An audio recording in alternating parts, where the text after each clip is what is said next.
It's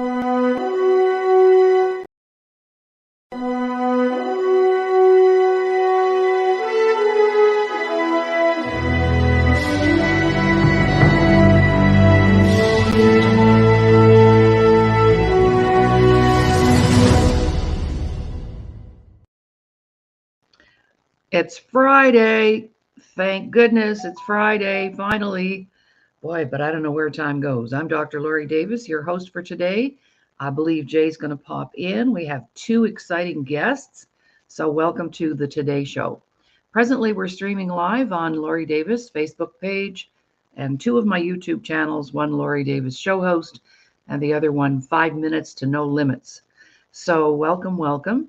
I don't know that we have later in the month. We're doing a big fundraiser for a very good colleague and friend of ours who's struggling with breast cancer right now. So we don't want her to worry about money over the summer. So we're doing a fundraiser on the evening of June 23rd. And former NHLer Doug Smith and I are going to host a workshop called 10 Ways to Build Confident Children, which is our solution to the bullying situation. So join us. It's $25, and you send your $25 directly to Virginia, and I'll put her email up in a little bit. All right, let's see. Anything else? I think we're good.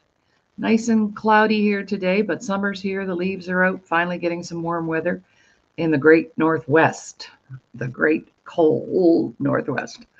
All right, so we're going to do a little 30-second break. Already, we're going to have a break. But we're doing this to just share with you that now the show is pretty much established. We run 5 days a week.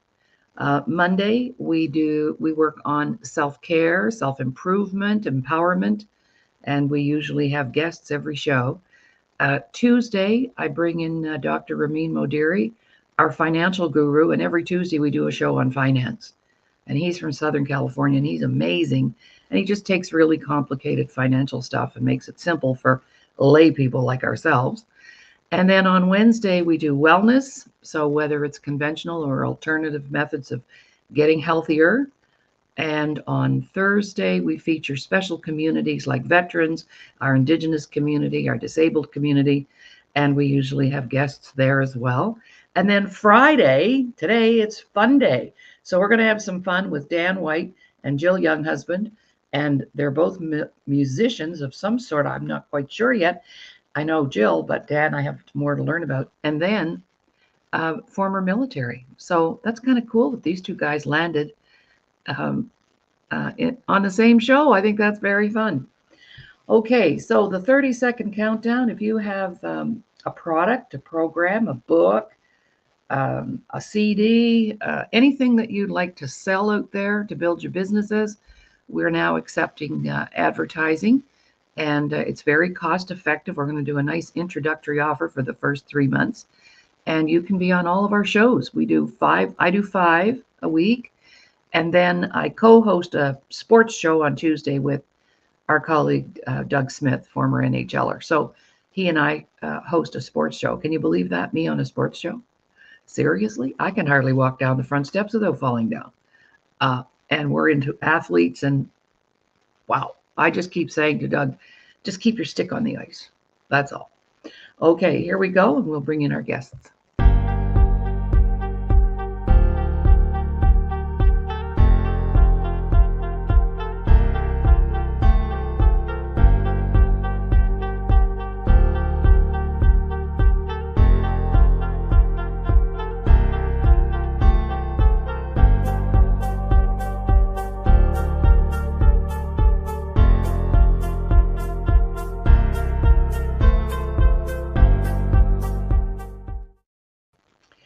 Because that gives you some idea of how long 30 seconds is. And you could say a lot during there. I'm going, will you please get over? Will you get done?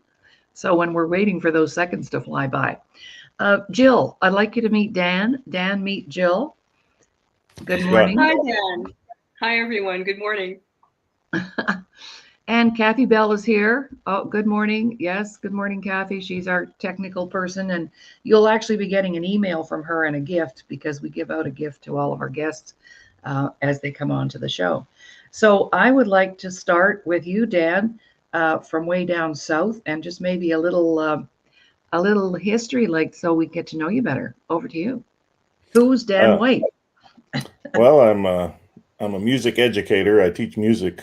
That's what my main job is. I teach grades from 6 through 12. I Oh, did a stint in the military right out of high school, joined the Army band system. And like I said, music's been in my life for as long as I can remember.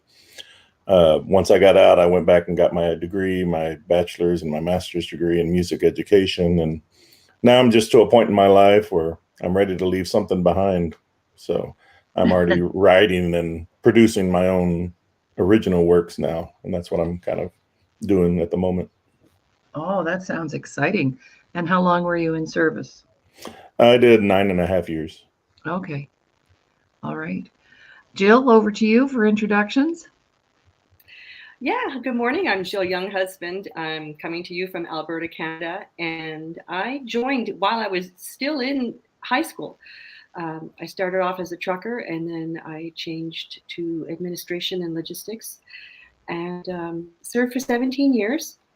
And part of my rehabilitation, um, vocational rehabilitation after my medical release, I was offered 2 years of community college. So I took a music program at Grant MacEwan University, and it's a one-of-a-kind program for singers.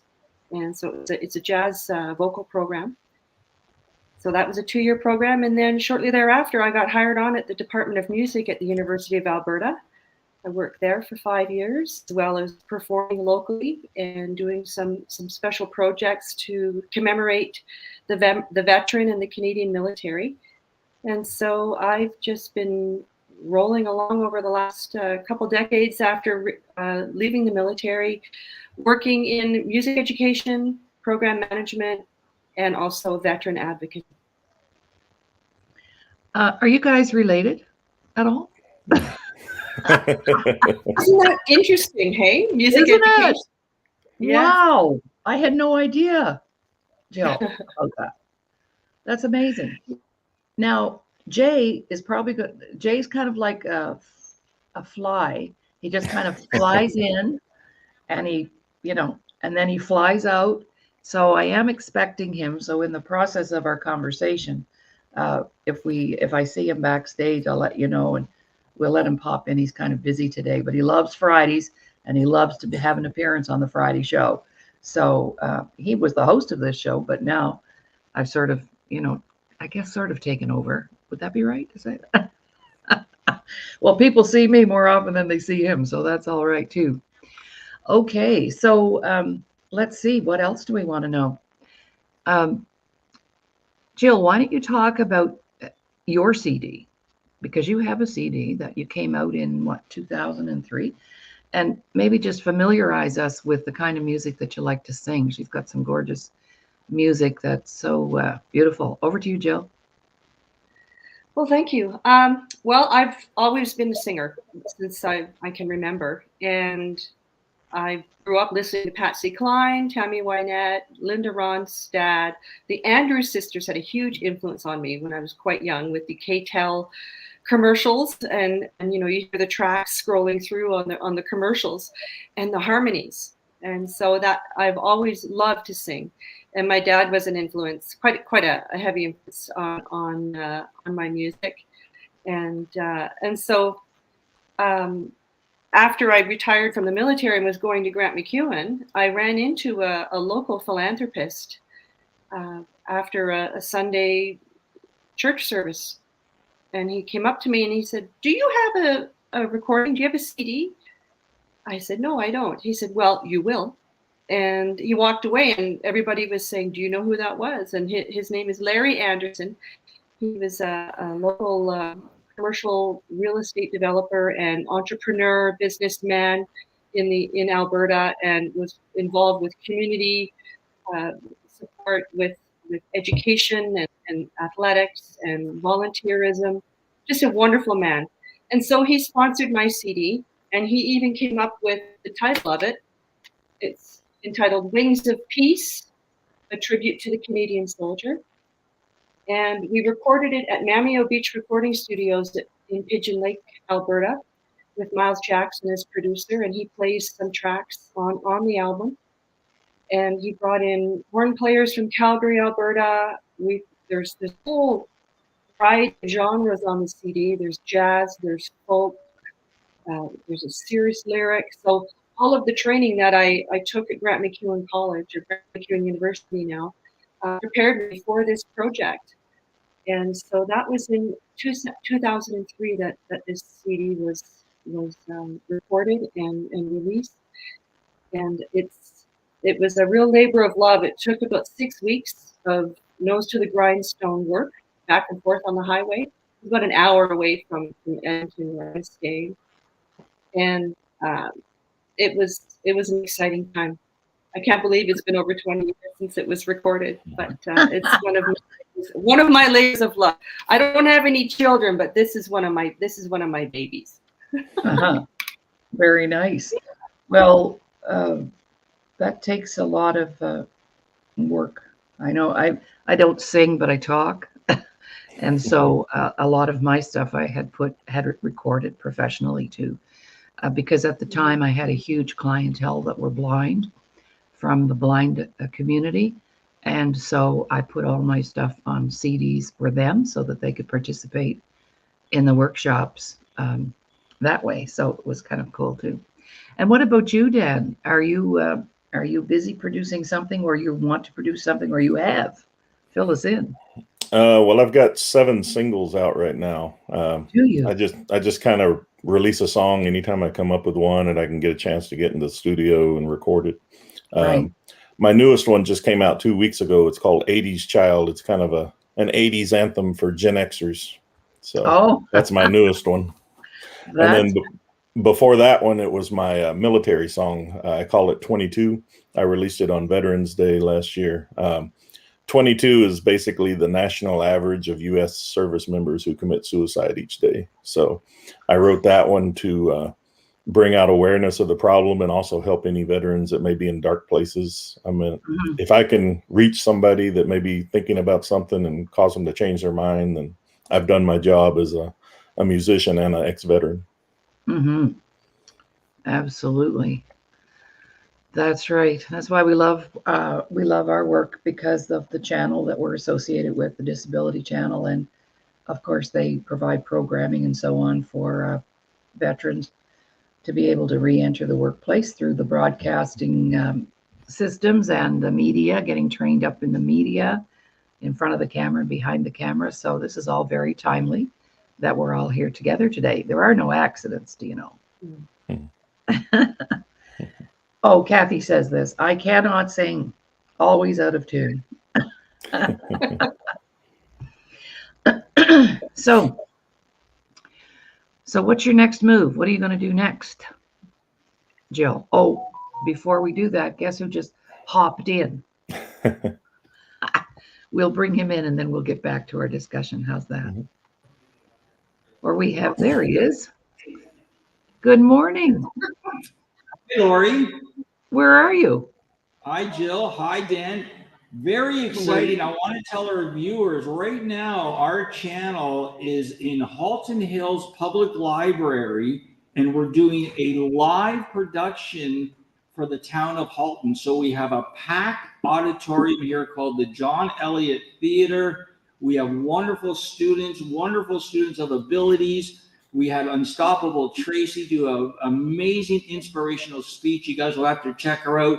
So really what we're doing here today is we're teaching the class, the library, the membership, how to become a production person. So whether you want to learn a new skill in front of the camera like myself as a talk show host, or you want to learn a new skill behind the camera as a camera person, audio, lighting, social media, and get paid, turn it into a job. So we're really excited. So we just interviewed the big cheese. We just interviewed the CEO of the library, Beverly King, telling us all about her programs that they offer to the town of Halton Hills, including accessibility programs for all the way from kids up to seniors. It's a wonderful facility. So if people are not aware what libraries offer these days, especially the library in Halton Hills, I would recommend you check it out, because I believe it's a free membership and there's so much free stuff they offer here. So come on in, check us out. They're very kind here, but I really want to thank you for letting me pop in today. As we're really excited today, as we have a hero on our show today. Two heroes. But today we're going to be interviewing Dan White, all the way from Texas, and you know everything is big in Texas. So Dan, thank you for being on the show today. I really appreciate it. Oh, thanks for having me. This is great. So let me tell our viewers a little bit about Dan. So Dan is a triple threat. He's a band leader at high school. He's going to tell us more about that, but he's a veteran and he's a musician. So Dan, tell us how your music helps your fellow men and women within the military and out, please. Well, I mean, I've always been a music person. Of course, now I teach music in middle school and high school. But I also wanted to do something for the veterans out there, because, you know, a lot of veterans are going through things once they get out. Uncle Sam, as we call it, teaches us a certain job. But once we get released from that job, people have different, I guess, ways of dealing with the world once they get out of that structured environment. And so one of the things is suicide rate is really high among U.S. veterans, or any veterans anywhere. And so that's kind of why I wrote the song 22, was to bring awareness for other people, and also any of the veterans that hear it, hopefully, you know, talk them out of any dark situations they're thinking of. Well, that's great, Dan. And I want to also mention that Jill is also a veteran. So Jill, thank you for your service also. This is amazing. So Dan, tell us, because we're in a classroom sitting here, even though it's a library, tell us a little bit about your being a band leader experience. And is there any kids within your school that have ability issues? Can you share that too, Dan, perhaps? Well, it's definitely different being in front of about 30, 40 kids every hour. This year I had over 200 sixth graders in my beginning band. So that was a real thing, taking them from ground zero all the way to where they could play concerts at the end of the year, and harder literature. So it's fun because I get to see the light bulbs go on at that age, where they go from nothing and they're like, oh, wow, I can't believe I can do this right now.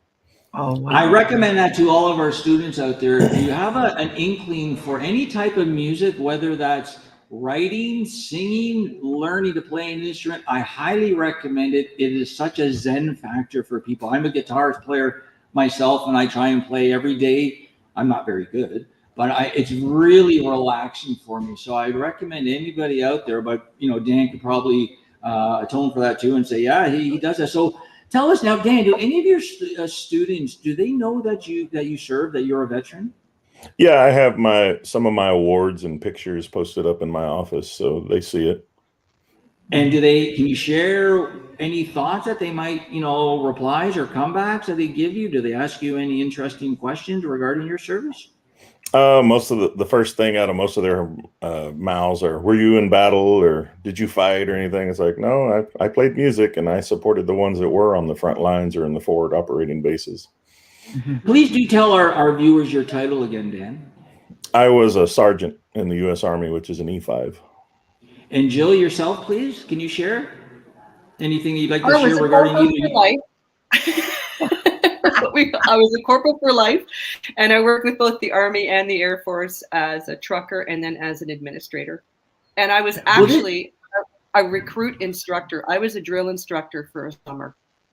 Me. Wow. See, Yeah. This is great. So for our viewers here, like for our listeners in the studio, what we've done with the Disability Channel is try to build a community where we can connect everybody, whether that's an organization, whether that's an individual, whether that's the ministries. And what we want to try and do the same with the veteran community, with the Veteran Affairs, as we are a vendor for Canadian Veteran Affairs, is we want to try and connect with veterans either within organizations or just, you know, individuals, and try to support them. Because like Dan says, when you're serving, you have that support, you have that manpower beside you, you have that, you know, you can turn to somebody. But when you're out of service, you kind of go back on your own. And a lot of veterans are struggling because they need that support, or they've been injured in duty, or, you know, whatever they got going on. So that's what we're trying to build here at the Disability Channel for persons with disabilities. We want you to give us a call. We would love everybody in the studio here, in the audience, to be a part of the channel, right? We've got lots of opportunities, right? So for production, audio, and all that, and we're going to get into that later. We're going to do our pod. So Dan, I really thank you for letting me opportunity to interview today. Jill, you're amazing. stay there with those guys, Lori. You should still, because I know Dan has so much to share. Unfortunately, we have a tight schedule here at the location today, so I am going to let you go. But check out Dan's music. It's all over our Facebook page. And Dan, before we let you go, if people want to check out more about your music, where could they go? I have a website, danwesleywhite.com, which has all my songs. You can either listen to them or buy them, or I also have merch for sale on there as well. That's great. And watch for Dan, because he's going to be on our SiriusXM radio show that has 34 million subscribers nationwide. We're very excited. So again, I'm going to hand it back to you, Lori. I really thank the opportunity for letting me pop on today. Dan, we'll talk. Jill, always a pleasure. Again, I'm Jay Stoyan from the Today Show on the Disability Channel. We'll see you next time. See you guys. Bye. Right. There's that little fly on the wall again, our founder and esteemed leader, Jay Stoyan. So thank you, Dan, for that. That was awesome, because he wanted to interview you and Jill. Actually, on June 6th, we had Jill and 2 other former members of the military, and we did a special show to commemorate D-Day, the 80th anniversary. So Jill was on that show, so Dan knows her. So that's exciting. So what were we going to ask you? Let me see now. I have to rewind the tape here. Let's see. Yes. What's your next move? What's your next project? What do you want to say? And by the way, Dan, that the 22 a day, I didn't know what it was in America, but I know, Canada, we're struggling too. And Jill can talk more about that too. But I've spent 25 years working on and off First Nations reservations here in Canada, and I have been to Albuquerque, New Mexico, one of the pueblos there with the Navajo Nation. And so we do a lot of work on the prevention side of suicide, and, so that people don't get to that place. And I lost my first husband to suicide as well. So I'm very, very familiar, and he was 35. And I'm very passionate about that because for me, that's a big piece of my work in the world and what we do. And that's why we're excited to be able to support veterans. And now Jill is going to be stepping in to learn my trade so that she can go back out and help in the way that we do. So over to you, Jill, your next move. Well, you're here. She's sitting in front of my desk right now. I mean, she's in my house right now. You see these? Those are not mine. Oh. That's okay. I'm sure you have some. I see you wearing yours on your chest. You've got yours on your chest sometimes. So why don't you share with us all, our viewers, what's your next move? That's why you're here, actually.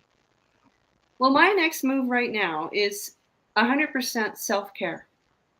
One thing that I realize now, and from spending time with fellow veterans and going through my own experience, being a veteran, we're service oriented, we're givers, we want to help, we want to find solutions, and we tend to neglect our own personal needs. And so right now, self-care is a focus for myself because I can't give from an empty cup.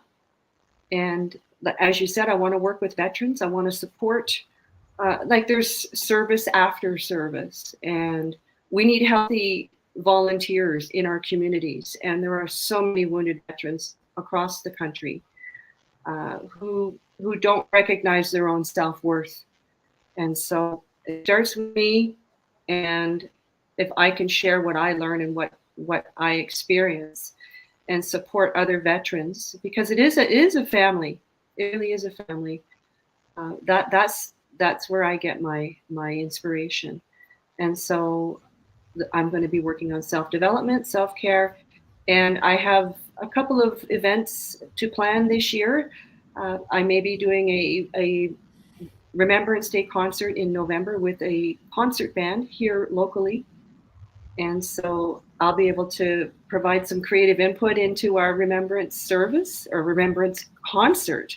And I'm really looking forward to that because we can add some new elements for today's veteran, but also honor our veterans from World War II, Korean War, and so on, and other campaigns. So I feel very privileged to have served, and I'm very privileged to still serve and And so thank you for having me today to be able to share my experience and to share what inspires me. Excellent. And what about you, Dan? What's your next move? What's your next project? I've got another single I'm writing right now, so probably in the next month or so, get back into the studio, release another single. Mhm. I'm looking to possibly put like a veteran concert together. Oh, Maybe bring in other veteran musicians, and so it's like an all veteran cast kind of thing. And then also maybe setting up something where I can start performing and touring around some of the VFWs, the Veteran of Foreign Wars, as we call them here in the U.S. mhm. And so there, where all the veterans kind of hang out, their little pub and things like that. Right. Well, if you need a singer, you know where to get one. We'll have to get you a copy of each other's music. I can't wait to hear them. Um, all right. I'm going to take a little 30-second break because I want to just put out to our viewers that if you have a product, if you have a CD, if you have a book, if you have a program or a special event you want to advertise on the Today Show, then we would talk. You would talk to me. So I'll just put my contact info up there so that you can reach out to me because I'm in charge of that. That's another thing that Jay did was give me that role. So I'm wearing many hats here as they to help build the Today Show. So, and my dad was a World War II veteran, and I did a show about a year ago now, right around Remembrance Day here in Canada, and I invited children of World War II veterans, and I'm one of them.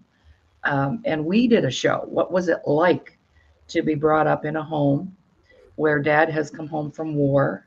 And I know that my dad was in a psych unit for 3 months in Halifax, Nova Scotia. I'm quite sure at Camp Hill. And then there was never any mention of it after that, and he never had a flashback till he was 75. So he soothed his soul with alcohol, of course.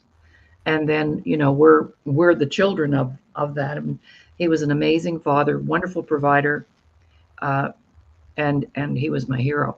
And he passed away in 2016. He was 93. But he had the privilege of being interviewed. A very good friend of mine here in Canada. His name is Al Cameron, and if you want to look up his website, Voices uh, Voices of Veterans, and he was originally a TV cameraman. He has single-handedly interviewed over 2,000 veterans and has it on film. So he just traveled across the country, and he's a history buff, and he does an amazing work. And he has now he has a museum, and he has all these artifacts from both world wars in his museum to raise the level of awareness. And it's in a mall, so young people are in the mall walking by. It seems like an odd place for a museum, but he got that space, and it's worked out really well.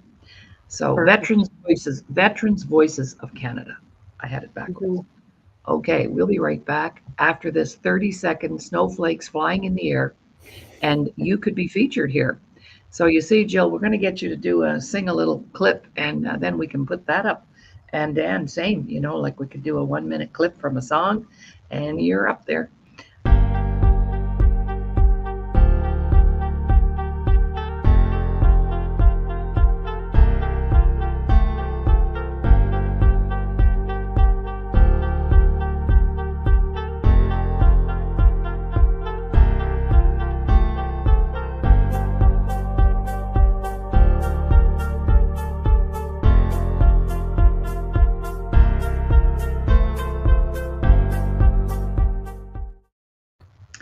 Welcome back, everyone. I'm Dr. Lori Davis, and you're listening to and watching The Today Show, right out of Toronto, Canada. Even though we're from all over the world here, double countries today, international. This makes it an international show today. How cool is that? Okay, so let's have a conversation around, because I brought that up before the break, about families. And we know that our veterans, are struggling. Same thing here in Canada. It just breaks my heart when I hear about veterans, homeless veterans, and that should never be. I find that extremely disturbing, actually.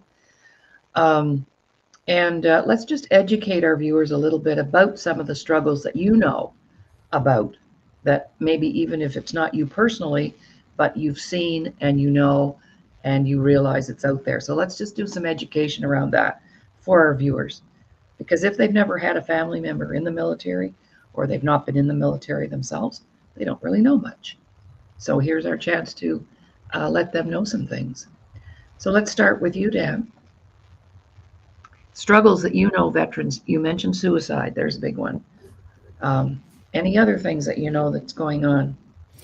Well, here in the U.S., a lot of it's homelessness.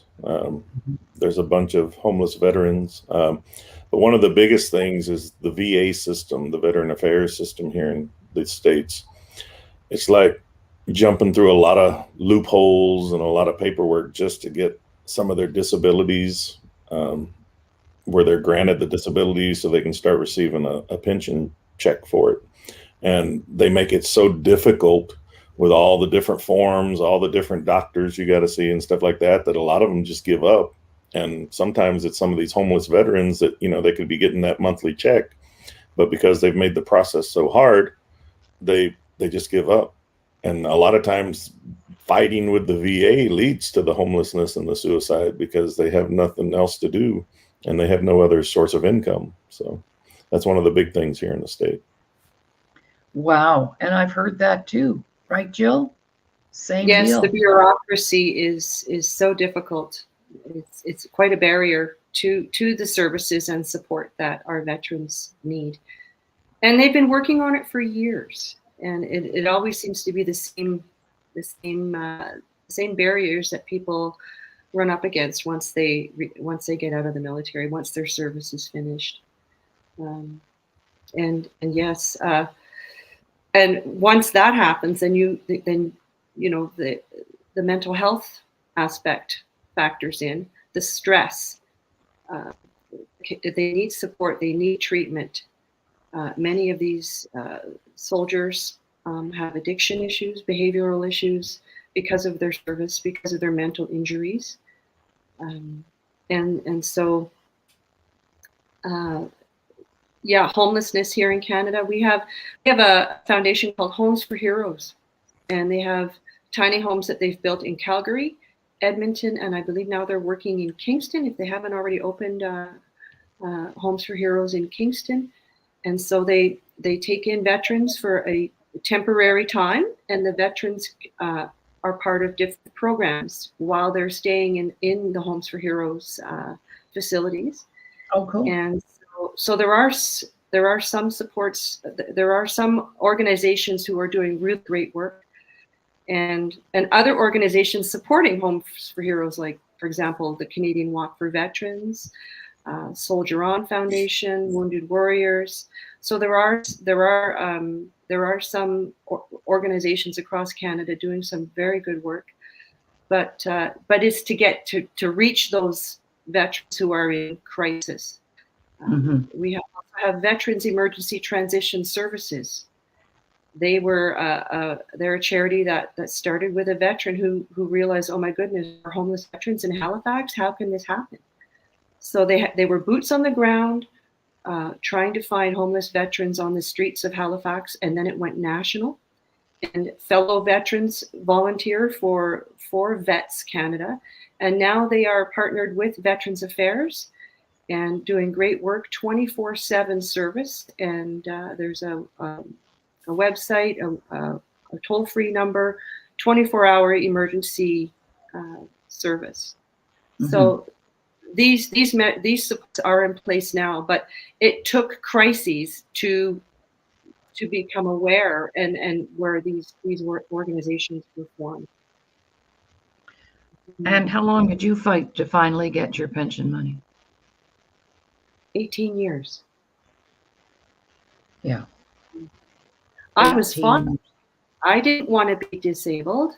I was fine. I applied and I was declined, and then I applied for a review, and then everything just dropped off, and I just put my nose to the grindstone and pushed through some of my health challenges and worked and worked and worked. And until I burned out, I couldn't, it was too difficult. And it was through fellow veterans who helped guide me through the bureaucracy that helped me get the disability pensions that I have now, thank goodness. And so I'm paying it forward. Cool. Sound familiar, Dan? A lot of the same things there as well? Yeah, it's taken me about 20 years to finally get my VA disability stuff in order. Like I said, it's just always fighting their bureaucracy and their red tape that they put in the way. And like I said, if you don't really know what you're doing, you're going to get discouraged and think, oh, I ain't going to get accepted. I'm not going to get this money, or I'm not going to get these benefits or whatever. And then people just lose hope. Yes. Yes. Wow. Okay. So let's talk about the families. So what do you see happening for the children of veterans, the families? I know for myself, I have a cousin and he was a paratrooper. He did 2 tours, one to Cyprus, 2 to Afghanistan. And, came home completely full-blown PTSD. If he didn't have a really strong wife, I don't know if he ever would have made it. But he told me that, he just, all he can cope with is just getting up, goes to work, works in a gravel pit, comes home, doesn't watch television, has his dogs, and then has supper and goes to bed. And that's been his life since he left, because he was, in a really bad way. So the impact on the family, let's talk about that.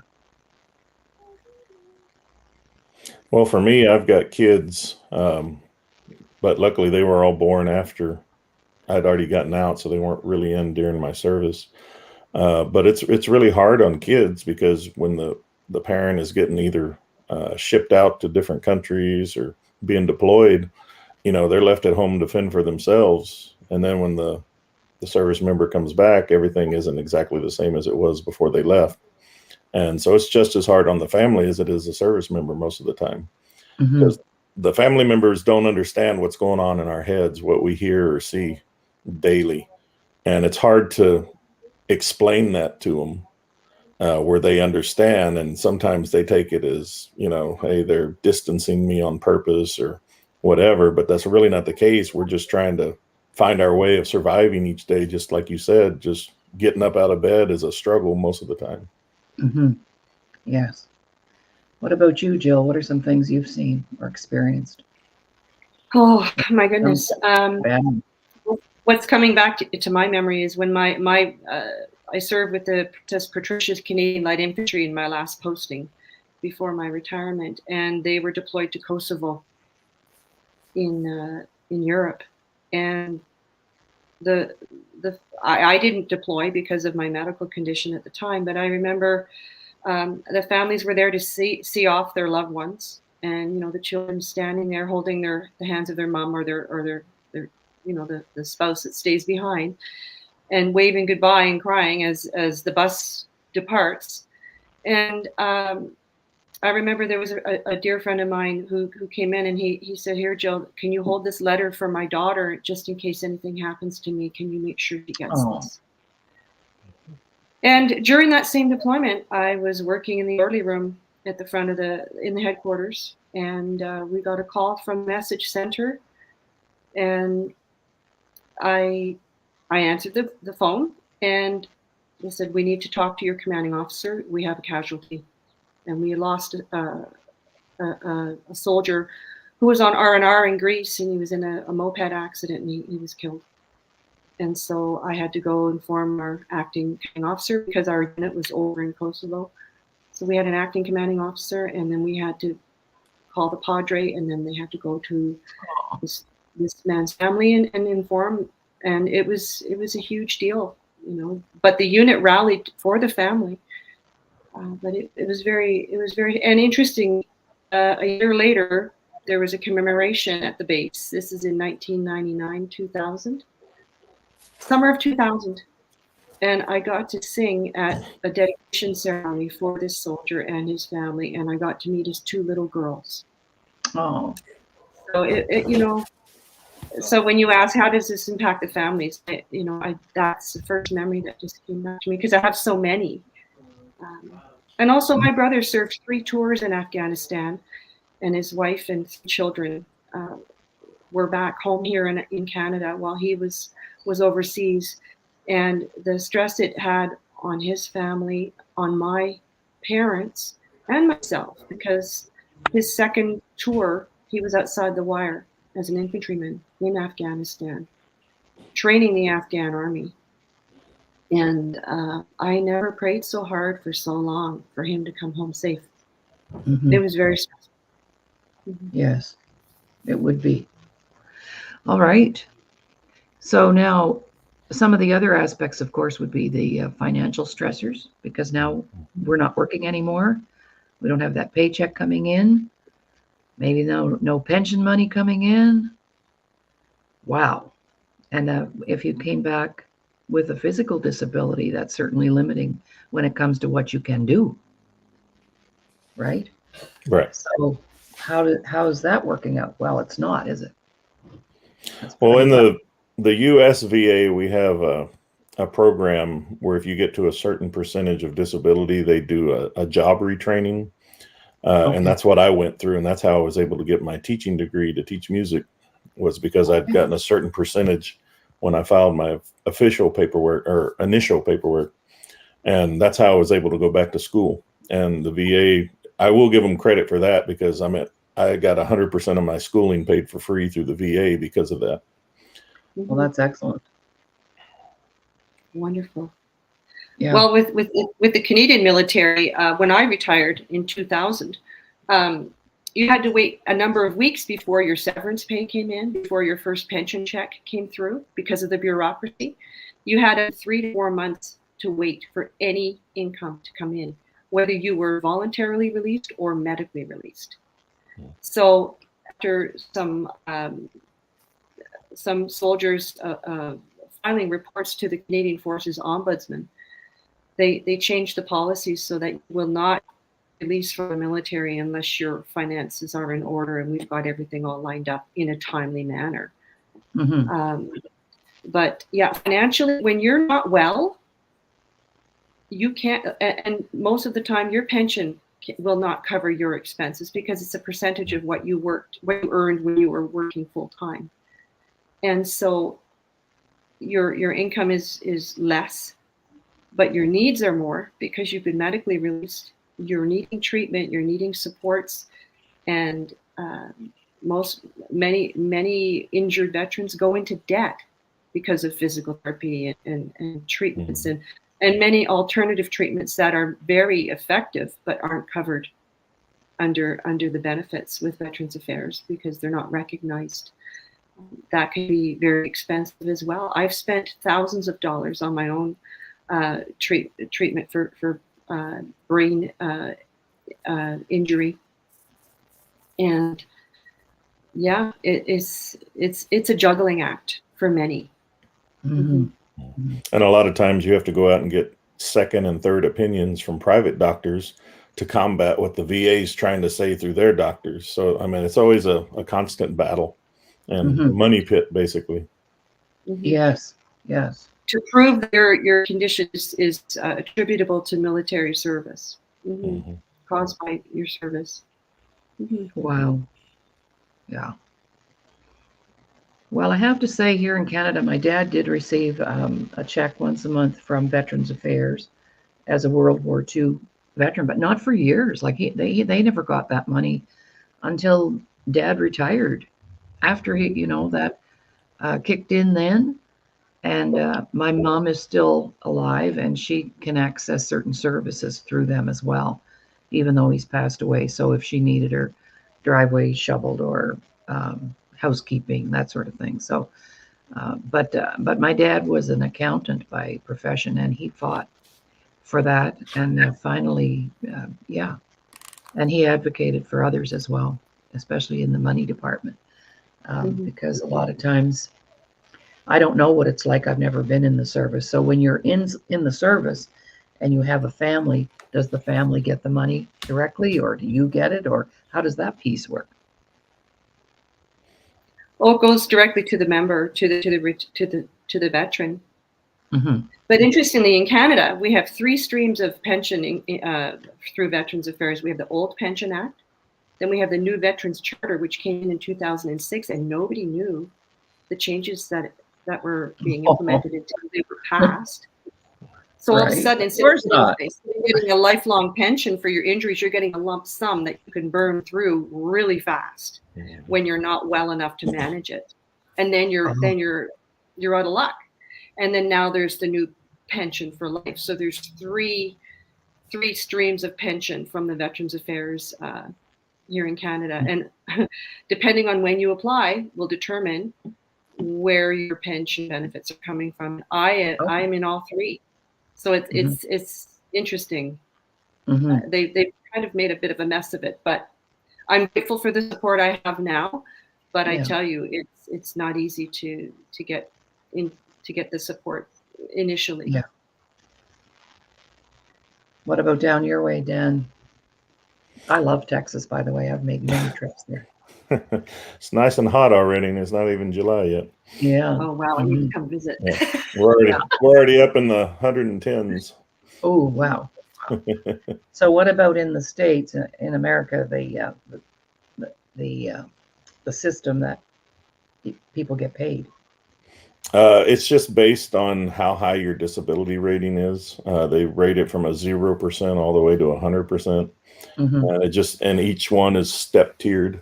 If you're like 10%, you get this much a month. If you're 20%, you get this much a month. And you also get added after 30%, you can add your dependents to it as well, and then receive a little bit extra money. It's about $100 a month extra for kids, each kid that is. So it's all, like I said, it's just all tiered, and you have to take so much time to prove that what you're suffering from now is related to your time in service. And that's where a lot of people run into problems. It's like, I've got all these medical issues. I was around this stuff when I was deployed, but you're saying I didn't get it because I was over there, but yet you're the one that sent me over there.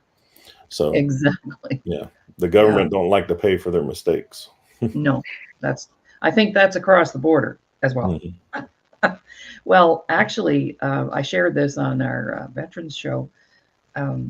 My husband was 6 years in the military, and he's an AME. He got his aircraft maintenance engineer, journeyman trade, whatever. And of course, he worked on military helicopters. Helicopters were his thing. And they didn't wear, my husband's 82, so he's older. And they didn't wear any kind of protection. They weren't provided with any kind of protection. So he had tendonitis in his ears for years. And I didn't know, because he was of the belief that he was only in for only 6 years. So he's not entitled to anything. That's an assumption, right? But anyway, I'm getting my hair done. This is where I heard about it. I'm getting my hair done. And my hairdresser's dad came in to drop off some mail or something. And he asked me, he said, "How's Ron doing?" And I said, "Oh, he's doing pretty good." And this guy was in the Air Force about the same time as Ron. And he said, "Yeah," he said, "how's his hearing?" And I said, "I have to say everything 2, 3 times. And I have to yell. I'm yelling all the time. I'm burning myself out." Well, he said, "He can get hearing aids, through Veterans Affairs." I said, "He can?" "Oh, yeah. And he can get a lump sum of money too. So get on it." And that's how I found out that my military husband could get some support. So it's not something that is advertised, right? Or made easy, as you're saying. No. All right. Well, we have about 5-6 minutes left. So isn't that the fastest hour of the week? Let's talk a little bit more about your music, what you want to do now with your music. I'm going into your site, Dan, right after, and I want to hear some music. And Jill, do you have any YouTube? I have a YouTube channel. You do? Just Jill. Just Jill? And just Jill. Okay. But I'm a work in progress, and I have some ideas moving forward regarding social media and creating content moving forward. But at the moment, just a couple of links for YouTube videos for my music, and also I'm on Facebook. You can find me on Facebook under Jill Younghusband, and some of my music is there, as well as some live clips I did a gig last weekend at this auto gallery to commemorate D-Day with some old vintage military vehicles, and they had a little diner, Sylv's Diner, and so we sang some rock and roll last Saturday afternoon. So I did a Facebook Live. So that was fun. Yeah. Oh, wow. Yeah. What about you, Dan? Are you involved in social media in any way? Yeah, I'm probably not as involved as I should be. My record label says I need to be putting something up every day, and maybe I put something up every few days. Okay. Okay. It's just I can't get into like just sitting there trying to come up with stuff. Yeah. Like some of these people do. I mean, you know, I guess it's because I'm more of a private person. That's the way I grew up. That you keep everything to yourself. You don't push stuff out there because then people will take off with it, and that's kind of what we see in social media. But I do have a YouTube channel. It's Dan Wesley White 1995, or you can just look me up under Dan Wesley White. I don't have any really videos on there. It's just my music through YouTube. Dan Wesley White, what? 1995. Okay. All right. We shall check that out for sure. And then people can also find me on Facebook under Dan Wesley White as well. Okay. That's my public page. Cool. Excellent. All right. So anything you'd like to share? One more round. Anything we'd like to share out there, maybe to up and coming musicians, and Dan, you're in the perfect spot to be doing that because that's what you do. But what kind of advice would you give someone if they know they have a musical gift? What would you say to them? Explore it. Learn an instrument, learn how to sing, take lessons. That's the real big thing. A lot of people think everything's about America's Got Talent or Britain's Got Talent or all those little talent shows, but you got to have some sort of structure. You got to learn, and the best way to do it is from somebody that's more advanced and has experience, because then they can pass the knowledge that they learned through however many people to you, and you keep that knowledge going. And just put yourself out there. I mean, I wouldn't have thought a few years ago I would have several singles online already, but I tried it one day because I just wanted to leave my mark for my kids and everybody. And you'll never know until you try. Technology makes things a lot easier nowadays to get things put up on like Spotify or Apple Music, things like that. So that's how I'm doing it. And then I'm sending all my recordings. I make them here in my house, but then I send my recordings to the studios in Nashville, and then they put people with it and they do the professional mix. And then it sounds like I was there in Nashville the whole time. So with technology the way it is, it's a lot easier to get into the music business. Cool. Thank you.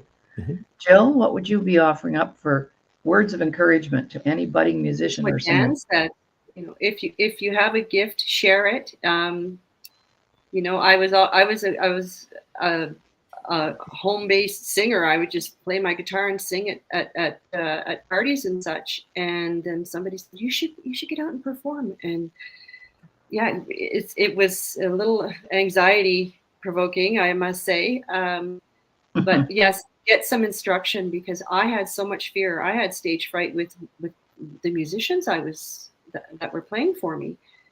Because I didn't know how to read music, I didn't know what a lead sheet was, how to count in, etc., etc. All I knew was I wanted to sing, and I had a voice, and I wanted to share it. And so find the folks that encourage you, and look at local workshops. That's how I got started. I went to a jazz vocal camp for a week. I was in my early 30s. I hadn't had a voice lesson in my life, and so that's where it all started for me at Grant MacEwan. And so look for workshops, look for open stages in your local community where you can get up on stage, where you can get familiar with performing live. If that's something that you're curious about, look at open stages and find other, and that's how you can network and find other musicians as well that you can work with. So I just encourage you and practice, lots of practice. And I would say also, just like the open mic nights, talk to different bands and maybe learn a song or two of theirs, and maybe they'll invite you up on stage to play their music. That's another thing you can do. Oh, wow. Awesome. I can't sing, but I can do stand-up comedy. So I bet. I did. That's how I got started and how I got over being afraid of, speaking in front of people way back in the day. And I mean, I was a school teacher and people would say, well, you shouldn't be afraid of standing up in front of people. You teach kids all day long. I said, yeah, but they're kids. They're not my peers. That's a totally different ball of wax, right? Mhm. Well, I just want to thank you on behalf of the Disability Channel and the Today Show for taking time out of your really busy schedules to be here with us today. It's been marvelous. And thank you so very much. Thanks for having me. You bet. Thank you so much. Anytime. Thank you. Anytime. Nice All to meet right. you, Dan. Nice to Yeah. meet you too. You bet. All the best. Okay. Perfect.